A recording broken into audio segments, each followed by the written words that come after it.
Welcome to All Books Aloud with Elizabeth and Martha, two sisters who love reading in all of its forms. I'm Elizabeth, an academic librarian by day and fiction writer by night with a lifelong obsession with all things reading and books. And I'm Martha, a busy real estate agent who came to my love of reading later, but now I'm an audiobook power user. Every 2 weeks, we get on Zoom and chat about the books we're reading and delve a little deeper into a topic related to reading or publishing. If you love reading, nerding out about books, and sassy millennial hot takes, this podcast is the place for you. Hi, Martha. Hey, Liz. How are you? I'm doing well. So what are you reading right now? I am reading a few different books. I am still reading A Rip Through Time. I think last time I said A Rip in Time, but it's actually called A Rip Through Time by Kelly Armstrong. It's very cross-genre. It's the historical fiction that has time travel and also has a mystery thriller element to it. I also think that there might end up being a love story element to it. It has a little bit of everything, and I am really enjoying it. And then Alex and I finished reading The Two Towers, and so now we're on to The Return of the King, our last Lord of the Rings book. Yes. So I'm excited about that. I think that I said in the last episode how I've recently discovered that Spotify is starting to include audiobooks with your subscription, which I was really excited about for some reason. I don't know why. I think it's because it's like a deal. I'm like, those are real savings. I'm already paying for Spotify. Now I also get audiobooks. So it's this book that has been on my list for a while, but for whatever reason, I just didn't get to it. It wasn't high up there. It's called The Wisteria Society of Lady Scoundrels, and it looks like it's going to be a series because in parentheses it says Dangerous Damsels #1 by India Holton. And I absolutely am loving it. It is so fun. Oh my God, it's delightful. I can't believe that it's taking me so long to read this book because I just am loving it so much. So it's set in Regency Victorian England. Okay.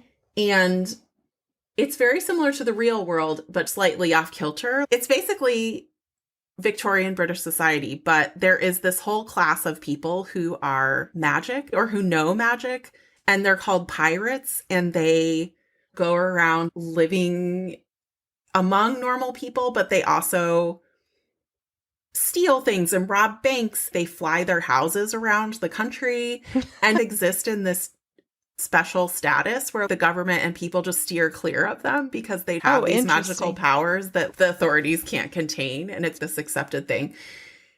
But the way that this world is introduced is just, I don't know. I can't say enough about it. It's just so much fun to read and to figure out because it opens and you're like, what is happening here? What are these people talking about? But then it becomes clear we're not dealing with a just straight up historical fiction. Something else is going on here.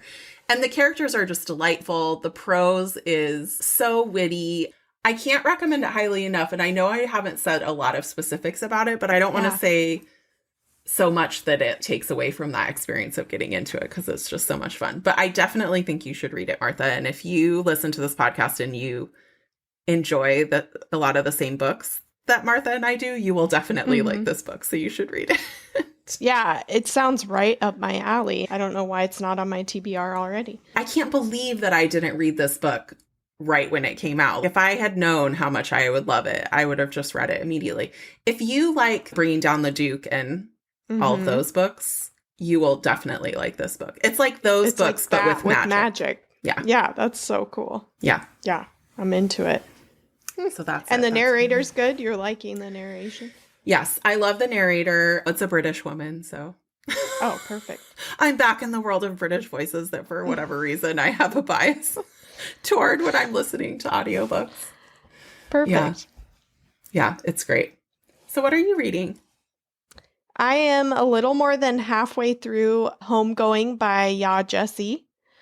And it's just so great. It is a little bit different than I thought. It's two half-sisters who didn't know the other existed.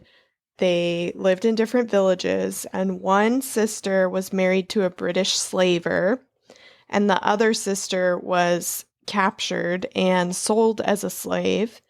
And the story starts out with they are both at the castle on the Gold Coast. One is living in the castle and one is in the dungeons getting ready to be sold and shipped off to America. So that's how the book starts. And then each chapter is a new character within the family line. So it follows the families through 8 generations and shows each generation's point of view and where we're at in history with slavery. And right now, I don't know exactly what generation I'm on, but the Civil War is over. But that doesn't mean that all Black people are actually free. The story is very powerful, and it's not one that I will forget. And it's very much a story doorway. It's a page turner. Whenever I start a new chapter, I'm like, I want to know what happens to this family member and what their story is. It's a great book. Cool. Highly recommend it. Last time we talked, I feel like you were just getting started on it. So it's good to hear that it's as good as you anticipated. Yeah. Even better. I was thinking it might not catch my attention and it might be hard to get through, but no, it grabs your attention and I just want to keep reading and not put it down. So if you like historical fiction, definitely give it a try, or if you're a story reader. And I'm about 20 minutes away from finally finishing Harry Potter on audiobook. I'm close, and then I will be moving on to all the other books on my TBR. I was just reflecting about Harry Potter. You know, I usually re-listen to the series every year, but I feel like talking about it and doing the episode that we did on Can You Separate the Book from the Author, and just how much we've discussed the series and what it means to me, I almost feel like that was enough catharsis for me, and maybe next year I don't need to listen to them. We'll see how I feel. Yeah. We'll see how I feel next October, but there's just so many books I want to read. It's taken me like 2.5 months, even with the rate that I listen to audiobooks, to get through all 8 books. So we'll see. That's so fascinating.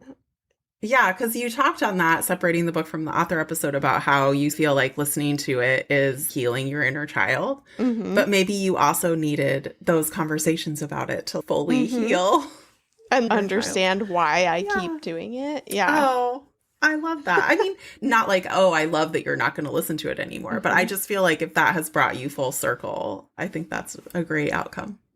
I do have a hard time rereading things for that same reason. There are some books that I will reread, and I know we've talked about doing an episode on rereading.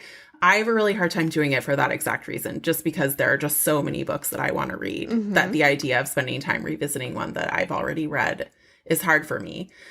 But of course, the experience of reading it could be different, as you've probably found, because you're different, right? So the no two readers read the same book we've talked about also applies to the time in your life that you read a book. Yeah. But yeah, that's why I feel like I'm not ready to commit at this moment to not rereading it in 2024, but we'll see. I feel like I've turned a little corner, but we'll see how this year goes.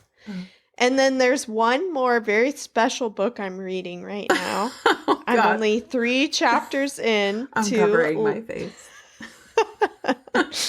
I'm 3 chapters in to Liz's manuscript. Yeah. And I'm sworn to a bit of secrecy, so I can't say much about it. But I will say I'm really enjoying it, and I'm excited to finish it. Yeah. My baby, she's out in the world being observed and known. It's very difficult for me. Yeah, you're not quite to the point where you're published and you have to just let it go. You're still in the thick of potentially revising it, so I can't tell you to just forget about it. Yeah, there's a lot to that. And certainly because I haven't been published yet, I feel like I haven't quite gotten to that point where I know what it's like to just have to let it go. So I don't know how to do that. But I know that it's not finished and I'm not entirely happy with it. And so there's something about letting people read it in that state that feels more vulnerable. If I were like, this is the best I can do, this is a finished product, I want to think that maybe it would be easier for me to just let it go. But when I know that that's not the case and that there are things that are not done about it, then it feels a little bit scarier. Ah! Yeah. But it's exciting. It's such an exciting step, I think, because that's just one step closer to feeling like you are done and getting it published, hopefully. So, I hope so. Yeah. Knock on wood. Yeah, it's a great story so far. Hopefully I can say a little more the further I get without giving away too much. I'll have to get your go ahead. You're okay. Yeah. We'll see. All right. I'm excited to talk about our topic today because I feel like it's going to be cathartic to get to talk about book hangovers. We're talking about what are book hangovers, why do we get them, and what can we do about them. I think that we are both well acquainted with this concept of a book hangover, but for any lucky listeners out there in the world who have never experienced a book hangover, how would you define a book hangover? How do they show up in your life? Man, while you finish a book and it's like you feel lost. It's like the return to reality is almost unbearable. To have to go on with your daily life after finishing this book. I guess feeling lost is the best way I can describe it. You're discombobulated and sad, and the thought of starting another book usually isn't appealing. Is it similar for you? Yeah, that's what I was going to say. I think that feeling lost gets to part of it. But for me, a big component of having a book hangover versus just like, oh, I finished a book that I like and I'm going to move on is that inability to just pick up the next book and start reading it.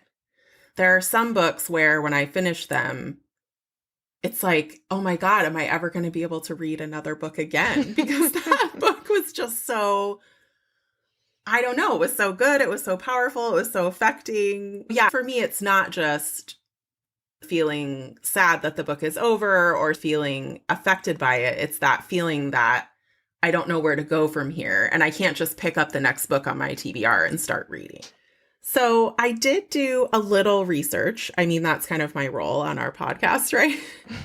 And there is actually a little bit of academic research to look at, but mostly the research, unsurprisingly, about book hangovers is the purview of that niche corner of the internet. The book blog, the Bookstagram account, the book website. If you've ever read the website Book Riot, if you haven't and you're into books and reading, you should definitely look at Book Riot because they have lots of good short articles about reading and books on there.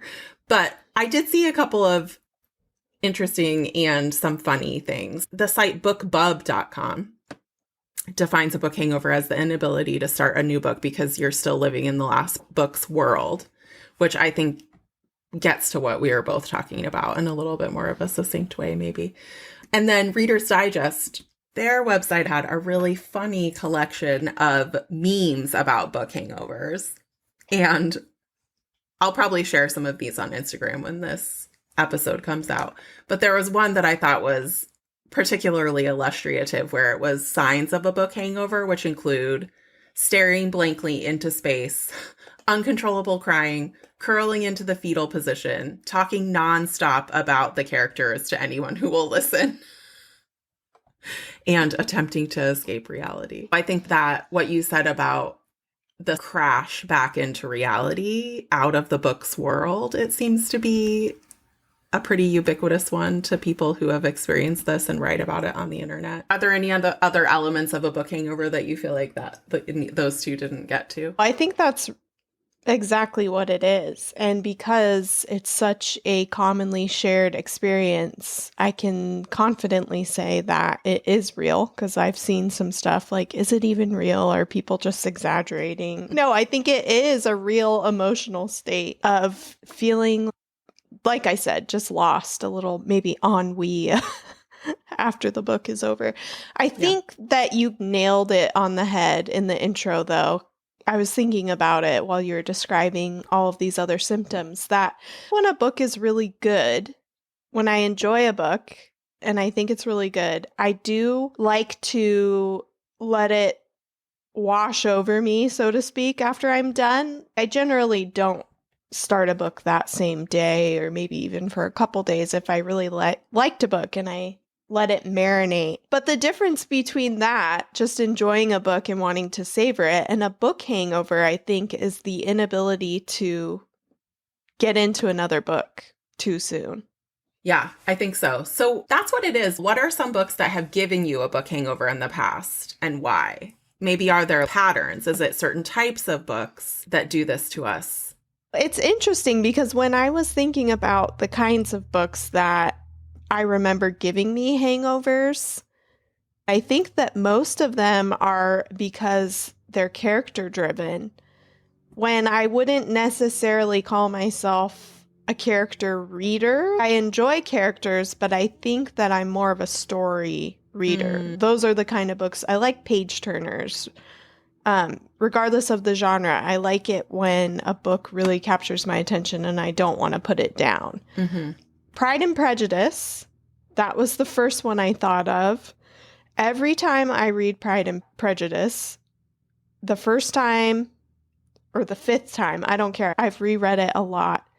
And every time I read it, it does give me that feeling. And what ends up happening is maybe not right away, but whenever I am ready to start a new book, I end up going into a Regency spiral. And I try to read everything else that I feel like will be similar. Mm-hmm. And that's how I get over that one, or attempt to.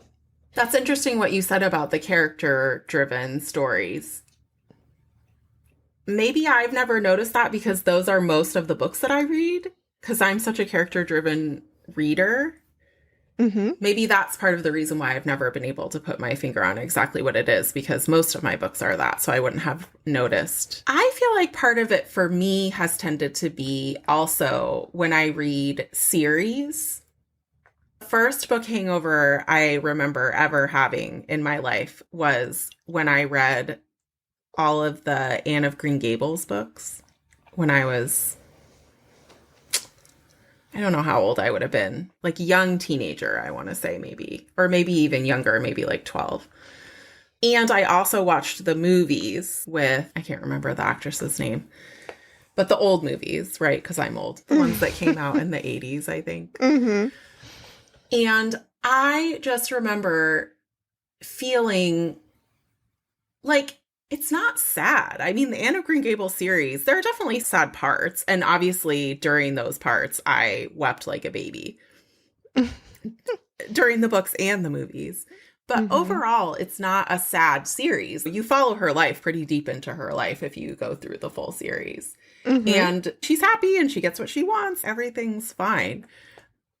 But I just remember when there weren't any more, that's what it felt like. It's like, oh God, there aren't any more. That's it. Yeah. I can't live in this world anymore. And I just felt bereft. Like, no, I don't want to not be in that world anymore. That's where I want to stay. And I actually sort of remember, I don't know if this is real or not, or if I just made this up because it's such a vague recollection, but I remember having an interaction with Mom where I was just so upset at having finished these books. And Mom was like, what is the matter? I thought you liked the books. And I was like, I did. That's why I'm upset. Yeah. Yeah. She was just like, oh my God.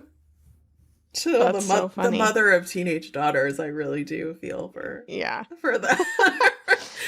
Because I was hilarious. just so dramatic, and she was just like, what is wrong with you? That's funny. And, you know, Anne is kind of a dramatic character, so you were probably reflecting some of that in your teenage angst about being done with the series. Oh, yeah, absolutely. Because I also wanted to be Anne of Green Gables. My middle name is Anne, as you know, and I wanted my middle name to be spelled with an E. It's not. And I wanted to live in this world, and I was in love with Gilbert. I just wanted to crawl inside of it and zip up the book cover and not ever leave. I also feel a little bit like I was older, so it wasn't quite as dramatic, but I definitely had a little bit of a book hangover when I finished the Harry Potter books. So for me, I wonder if there's something about after multiple books, I am just so heavily invested that that's what does it to me. Yeah, absolutely. I was going to say that was the second thing on my list, was the end of a long series. I have Harry Potter, Sarah J. Maas, even the League of Extraordinary Women that we read. Yeah. And I think the longer the series, the worse the hangover is. And I also have a theory about Fourth Wing because the Sarah J. Maas universe is so big. And the timing of the popularity of those series, I feel like lined up very well with the release of Fourth Wing by Rebecca Yarros. And so you would see a lot of content online if you're a part of that algorithm of, if you love A Court of Thorns and Roses, read this. So I think a lot of these people reading the Sarah J. Maas universe had book hangovers. And when they tried to find something to help them get over it, they dove into Fourth Wing. And I think that's, similar genre. And I really do think that helped catapult that book into the popularity that it had. It's a good theory. I think it's as good a theory as any. Do you feel like, though, that it's more the case with the series if you read all the books at once? Because I have to think that if you just are reading one book a year, it probably won't be like quite as all-consuming as if you sit down like I did with the Harry Potter books or with Anne of Green Gables. I just read them one after another. You're just living and breathing You're this in world. it. Yeah. I do think that makes a difference if you read them all in succession. Yeah. The other thing that occurs to me while we were talking about Anne of Green Gables, actually, is that the part of you saying how dramatic my experience of this was, is that the other books that I can remember that aren't series having book hangovers. Because, I mean, I love Pride and Prejudice. It's my favorite book, I would say. When people ask me my favorite book of all time, that's basically usually what comes out. But I wouldn't say... I actually don't remember because I've read it so many times in so many different contexts. And I wrote my college thesis on it. And so I just have read and dissected that book to death. And so I think for me anymore, it doesn't have that emotional element to it, but I don't actually even know if it ever did. Whereas the first time I read Wuthering Heights, I definitely had a book hangover. And The Time Traveler's Wife, have you ever read that book? No, I've seen the movie. I had a book hangover from that. The book is better, as you might imagine. And both of those just occurred to me when you were talking about the drama of it, because both of those books, they're very good and I really liked them. But I feel like the part of them that would give me a book hangover as opposed to other really good books that I've loved is that the story is so emotional. There's so many emotions that you go through reading the story and that the characters are going through in the story. And it's these big feelings. I feel like Lessons in Chemistry was a little bit similar. I had a book hangover after I read that. And it's, that book is so good, but it's so sad in places and so triumphant in other places. And you just go through this roller coaster of emotions. And so for me, there might be something to that when a book does that to me. Yeah, I think you're really onto something. I think that the more emotionally connected you are to the book, the more likely you'll have a book hangover. And I think that's a really great point. And that could be any doorway, not necessarily just characters. Obviously, character is the low-hanging fruit that you would be emotionally connected to a character. But I think it could be a setting. I think you could be emotionally invested in a certain setting or someone's story. Yeah, I think it makes sense that it just comes down to the emotional connection and what it makes you feel. Yeah. And it probably is different for different people. The other thing that occurred to me when you were saying that is I was like, yeah, definitely. It could be any reading doorway. But maybe for me, it's that because that's how I am. That's my personality. So that's how I connect to the stories that are really meaningful to me. But maybe there might be somebody else for whom that's not necessarily the case. I feel like that's getting closer to it. And that actually does tee us up really well to look at some of the academic research into book hangovers. A lot of what we've said is really borne out in the academic literature that has looked at this phenomenon, because there is some. So again, from bookriot.com, there was an article where the writer was interviewing a psychologist from the University of Toronto. And it's similar to the reading research that we've talked about in the past, especially on the genres episode, but also the first episode about the effects of reading on theory of mind, they call it, or empathy, other studies call it, basically the ability for you to put yourself in someone else's perspective or put yourself in someone else's shoes or experience something outside of your own perspective. And she talked a lot about that being a big part of why we get what we call book hangovers. She talked a little bit about the sadness element that we've talked about with you might be a character reader if you feel like you've lost someone close to you after you're done with the book, right? So she did talk a little bit about that. But she also talked about a more persistent book hangover potentially could mean that the central issues, this is a quote, the central issues raised by the book are still very active inside of your psyche, and therefore you wish for more time to reflect and unravel the complexities that plague you that were brought up by this book. Oh, wow. And I thought that was really interesting. That's fascinating because we might not even be able to identify what exactly that is. Sort of like how we dream and our dreams have meaning, but we can't always figure out what they are because it's such a subconscious thing. Yeah. Oh, that's interesting. I wasn't thinking about it like that. And I think it could be either conscious or unconscious. We might know that this is an area that's really fraught for us. But yeah, it could be something that we don't actually know what we're struggling with. I thought that part of what she said was really interesting. And she was talking about how book hangovers, even though they're uncomfortable, or actually because they're uncomfortable, could be a really positive thing for our psyche. And that the longer that we struggle with it, the more likely that it is helping to transform us in some way, because you only ever change in that way through discomfort. Discomfort and struggle and grappling with things is definitely one of the ways that we experience personal transformation, right? So another quote I really liked from this Book Riot article was about reading being a powerful dysregulator of identity, allowing readers to exit themselves and be in a state that's more receptive to personal change or transformation. So again, think about that theory of mind, like you're stepping outside of yourself into the perspective of someone else.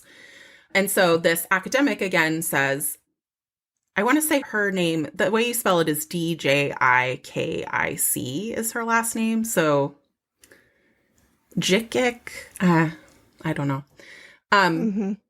Her quote says, a hangover that lasts longer could include not just an emotion of sadness, but include more agitating emotions such as fear, anger, or hope, and could potentially lead to seeing oneself and one's whole world in a different way. In this case, the hangover would last longer than just a few days, and the mind would periodically return to the book even weeks or months after the book was finished, and the person would use the experience of the book for his or her own inner change. So I just thought that was really interesting, that something that we joke about, like, oh, isn't this such a weird thing? And there's memes about it and stuff. And it is kind of funny to think about these fictional characters giving you such real world big feelings. But there could actually be a really serious process of personal transformation going on in your psyche as a result of these stories. And that is totally in line with the things that we talk about on this podcast. Art is powerful and books are powerful. And when I read that, I was like, of course, this is the case. Of course, books are powerful enough to transform the way that you view the world. And that process might be a little bit uncomfortable. So yeah, I thought that was really interesting. Yeah, that's very profound and a lot deeper than I expected for it to go. But yeah, I'm having the similar reaction as you just described. Like, oh, of course. And, you know, as is the irony of our human condition, that adversity makes us better. Yeah. Tale as old as time. I love it. Yeah. Yeah. If this is something that you're interested in and you haven't listened to the other episodes where we talk about this type of research, we have in the genres episode, I think specifically, go really pretty deep into the research about reading and the concepts of that transportation or transportability. Specifically, a lot of this research is looking at children and which types of books provide this experience for them, because we are always trying to get children to be readers, right? Because there are so many benefits that come throughout their lives if they turn into someone who reads regularly. And so that transportation process is when a book that is distant from the world in which the reader lives makes it possible for the reader to put themselves in the story and feel like they're experiencing it. It takes them, transports them out of their own world into another world. And the research that we looked at in that episode had some results for certain genres. Do that more for boys, do it more for girls. But the bottom line is that if you can find books that do that, then you're more likely to enjoy reading and become a reader. And so putting it in the context with this book hangover stuff, it all just makes total sense. And even the empathy research that we also looked at really closely in that episode, if you're able to feel as if you're experiencing something from someone else's perspective, or theory of mind, interpersonal sensitivity, empathy, whatever you want to call it, then yeah, that's potentially going to change the way that you view the world in real life. Yeah, that's so But that powerful. there might need to be a process for that to happen, you know, for your mind to work that out. I think we talked a lot about empathy and the research on that in the Do Audiobooks Count as Reading episode 2, which is our very first one we published. Yeah. So definitely go back and listen to those episodes if you haven't already, if you're curious about this research. Yeah. I thought that was cool. So the next time I'm having a book hangover, I might just lean into it and be like, what is this trying to teach me? I don't know if I'll actually do that. But you could. Yeah, 'Cause you'll be a little bit more mindful about it anyway now, I'm sure. Like, what is it about this book that really got to me? Yeah, because sometimes you might know, but sometimes it might actually be self-educational, illustrative to think about, okay, if the reason that I'm having such a hard time getting over this book is because it has riled something up in my psyche that I need to work through, right? Like, what is it about this story that could have done that? That might be interesting. And maybe I should pay attention. Yeah, and I think that now that we've talked about what they are and where they come from, one of the things I wanted to talk about is if we have any remedies for getting over them. But now that we've talked about this research, I'm thinking that one of my remedies might be something that I've actually never done before, but which is to do this sort of thinking about what is it that this maybe is trying to teach me and to journal about it or something, right? Like, I was going to say journal. Yeah. Journal so about it or meditate or some other self-reflective work. Yeah. But other than that, how do you usually get over a book hangover? Do you have any tried and true method? You mentioned that you sometimes will take a break.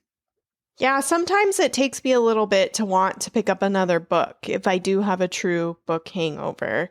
And usually when I do decide that I'm ready to try another book, I'm trying to find a similar book, which I think since we've been talking about reading doorways and I've been learning more about the types of books that I like, that's been a little bit easier to find new books that give me similar experiences.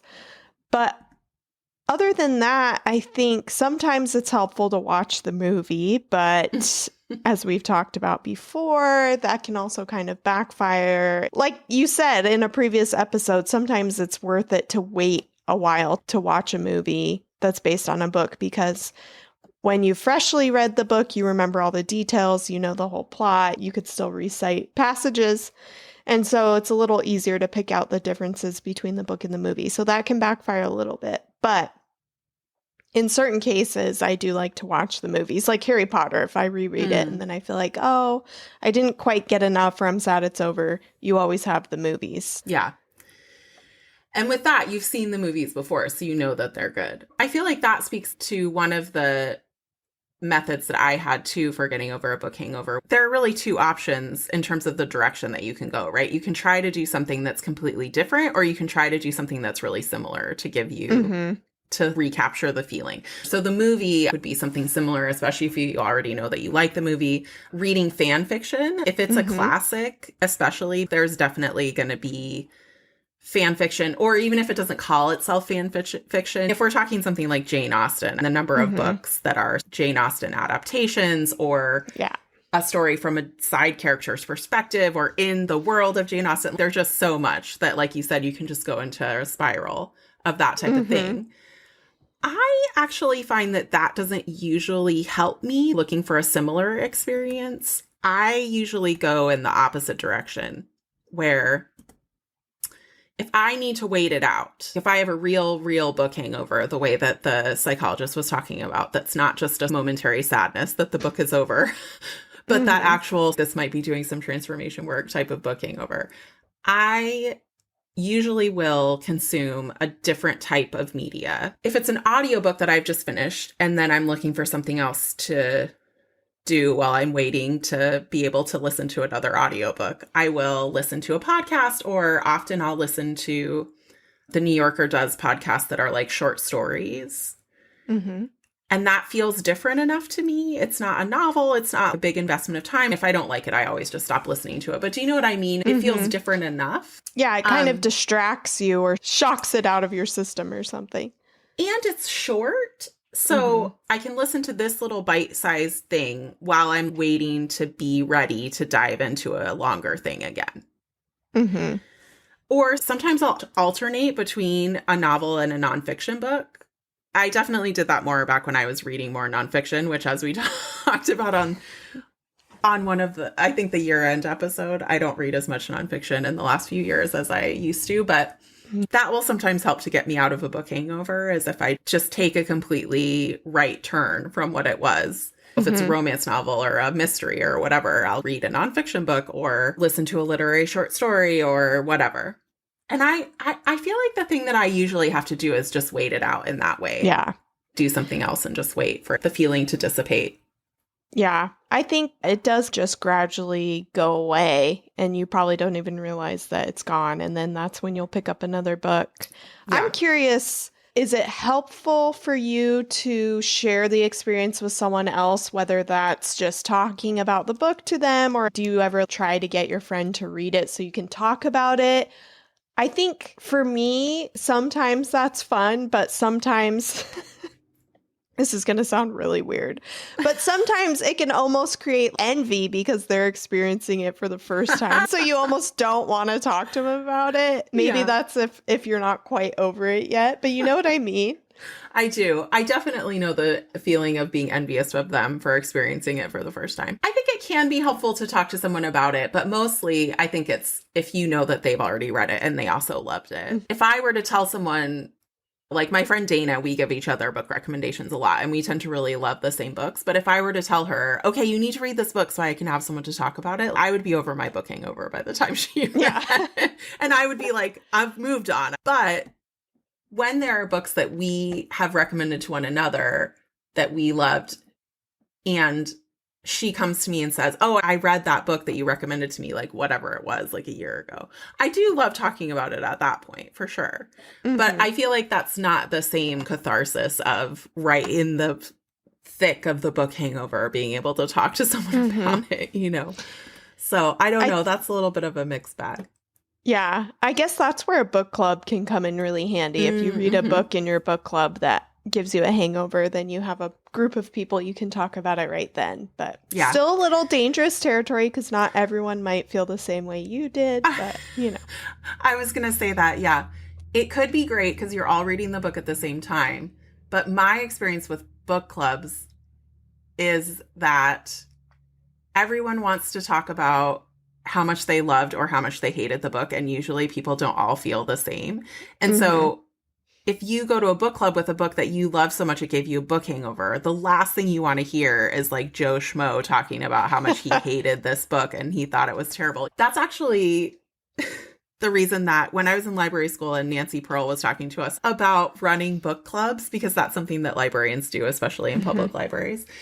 I was laughing because I think it's been a couple episodes since I've mentioned Nancy Pearl.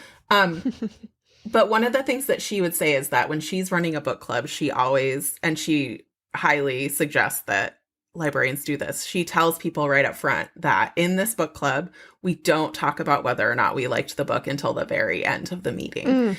Because it's the least interesting thing that you could talk about the discussion, because you either liked it or you didn't. And then where do you go from there? What's the conversation? Yeah. But even if you didn't like a book, you can still talk about the themes, the characters, how this plot was developed. There are things you can talk about. And she would talk about how people are always just raring to say whether they liked the book or not. And she just won't let them. She's like, no, you just can't say whether you liked it or not until the very end. So when we would talk about books in class, she would hold us to that too. And it was really hard, especially when I really loved something or really hated it. I always wanted to say. But it does make for a more productive conversation if you don't say that right off the bat. Yeah, that's great advice. You would have to be a little more thoughtful about what you're going to say because exactly like you said, our instinct is to say whether we liked it or we didn't. But let's dig a little deeper. That's great advice. Yeah. Thanks, Nancy, as always. As always, yeah. That also reminds me, talking about being a librarian, something that you can do to help move on is that you can, of course, always ask your local librarian for a suggestion for whichever direction you want to go. If you want a book that will give you a similar feeling, a similar experience, or if you want something that will be totally different, it could really be helpful, especially with the totally different, to go to a librarian, because that might mean that you need to read a book in a genre or in a reading doorway that you're not familiar with. And the librarian might be able to give you a good suggestion. I'm also a librarian, so if you're listening to this and you want me to try to do that for you, I can. Email us at allbooksaloudpod@gmail.com if you want a reading suggestion from me. I mean, you'll have to tell me a little bit about what you like and what you don't like and things like that. I would love to see more people emailing us for Reader's Advisory, because I think it would be so fun someday if we get enough people to email us to do a segment where we could read emails from listeners requesting Reader's Advisory, and Liz could give it on the podcast. So just throwing it out there, you guys, you should do that. Not on the spot though, right? I would have time to look at it before. Yeah, you'd have time to, I'd give you time to think about it. Okay, good.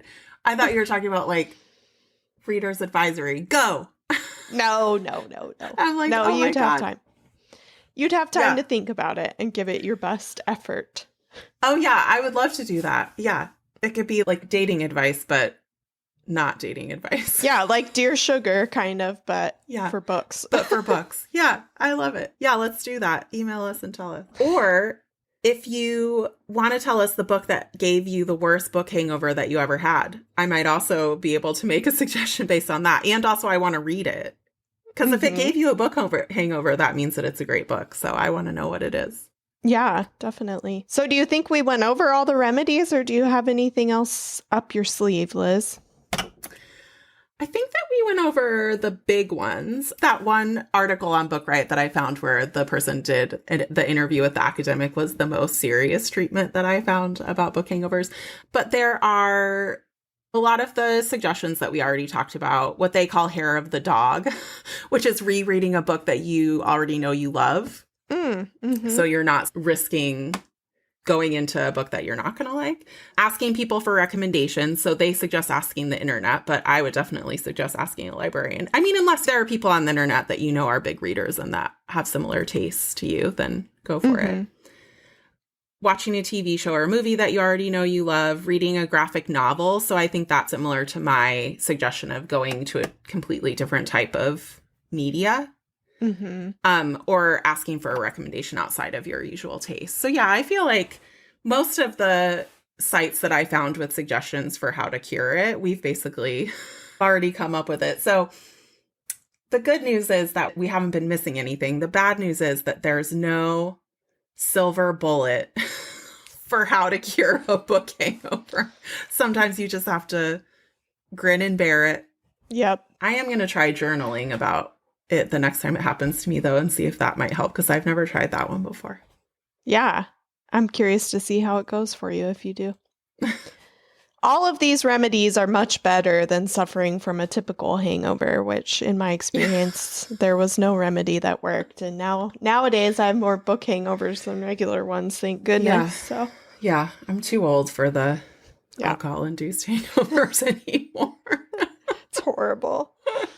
Well, hopefully we gave some good ideas for book hangover cures, but if there's anything we didn't mention that you like to use as a book hangover cure, please email us at allbooksaloudpod@gmail.com. We'd love to know what your cure is.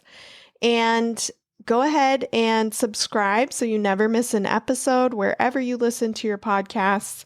Leave us a positive rating and review. It really helps other listeners find us. You can follow us on Instagram and TikTok at allbooksaloudpod. And read on, my friends.